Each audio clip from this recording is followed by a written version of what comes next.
Então, para a gente entender o estrutural, vamos entender como a Zeit se organiza, né? Uma vez que a gente já entendeu, beleza, eu sei que eu estou aqui para compreensão do clima sociocultural, do Zeitgeist, etc.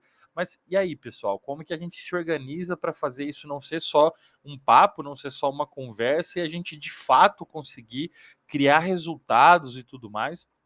A ideia inicial da Zeit era ser uma comunidade o máximo possível sem hierarquia, né, com uma organização bem aberta e fluida, mas é óbvio que a gente precisa, para conseguir resultados, dividir, né, dentro de algumas células e camadas para a gente conseguir ter diretrizes ali dentro e fazer cumprir nossos objetivos. Então a gente tem objetivos grandes, objetivos, né, essenciais, mas eles precisam ser materializados, né? Eles precisam entrar em caminhos onde eles vão ser cumpridos.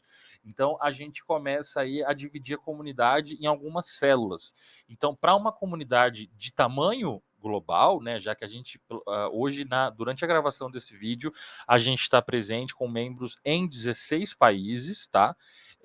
Então hoje, para eu conseguir organizar uma estrutura dessa, geralmente as organizações atuais tendem a ter estruturas muito rígidas e muito grandes e muito burocráticas, e a Zeit tenta subtrair o máximo de tudo isso, e a gente conseguiu chegar num formato onde a gente tem 4 células, tá? A Zeit é dividida em 4 camadas que são interdependentes. Isso significa que toda camada ela é independente ao mesmo tempo que ela é independente ao mesmo tempo que ela é dependente. Ela pode se autorregular, ela tem essa possibilidade, mas ela também depende da compreensão, do andamento, da dinâmica e da mecânica das outras células. Elas se interseccionam, né? Isso que é o legal. E somente 4 células, né?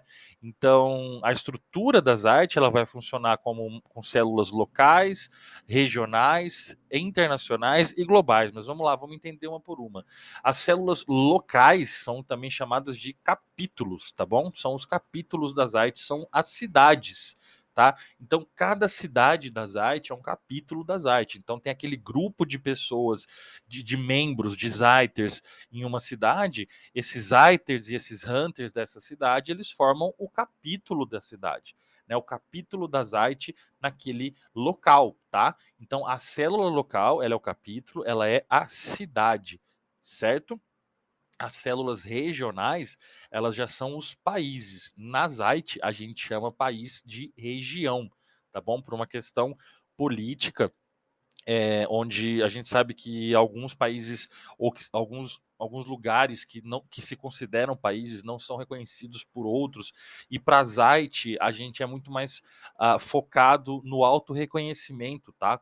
Enquanto país, ou em números que não precisam, enfim, serem oficiais, né? Assim, de todos os países reconhecerem aquele país.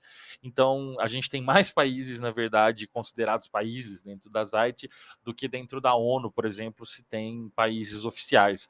Então, a gente, para não entrar nesse imbróglio político com relação ao termo país, a gente chama sempre de região, tá? Então, as células regionais da Zeit, elas são o conjunto, né, de capítulos dentro de um lugar, de um país.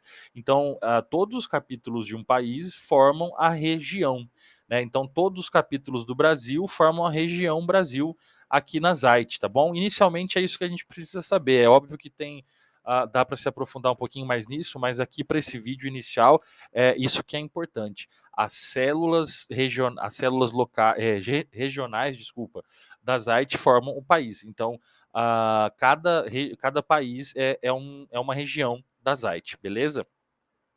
E depois a gente tem as células internacionais. A gente tem só 20 células internacionais, que é a maneira como a gente divide esses blocos internacionais. Então, por exemplo, o Brasil está inserido na célula do Cone Sul, que envolve Brasil, Argentina, Uruguai, Paraguai e Chile. Se eu não me engano, essa é a célula do Cone Sul da América do Sul. Então, essa é a célula onde o Brasil está, a célula internacional onde o Brasil está. dentro dessa célula internacional, a gente tem o Brasil, que é uma célula regional, e a gente tem todos os capítulos presentes, né, todas as cidades que têm presença da ZAIT no Brasil e que são chamados de capítulos. Tá? Por fim, a gente tem a célula global ou o conselho, que representa a instituição, tá bom? A ZAIT como um todo e toda a parte que envolve mais de um bloco internacional, a gente chama de célula global, né? Que é onde estão os diretores da ZAIT, a diretriz principal, e sempre que os assuntos envolvem, né, temas globais, aí é a célula global, é o conselho que determina. E também sempre que são assuntos institucionais da comunidade.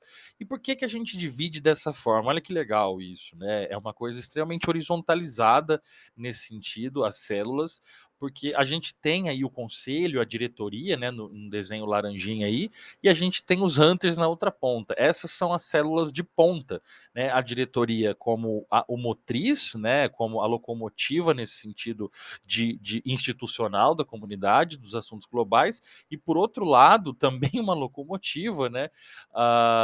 Os hunters ou as células locais, as cidades da ZAIT, né? Eu vou explicar melhor os títulos, mas as células locais estão aí determinadas nessa corzinha violeta aí do nosso logo. Entre uma coisa e outra, né? Você tem as células o amarelinho aí que são as células internacionais e as células azuis aí que são os países, são as regiões. Então, elas são células de intersecção.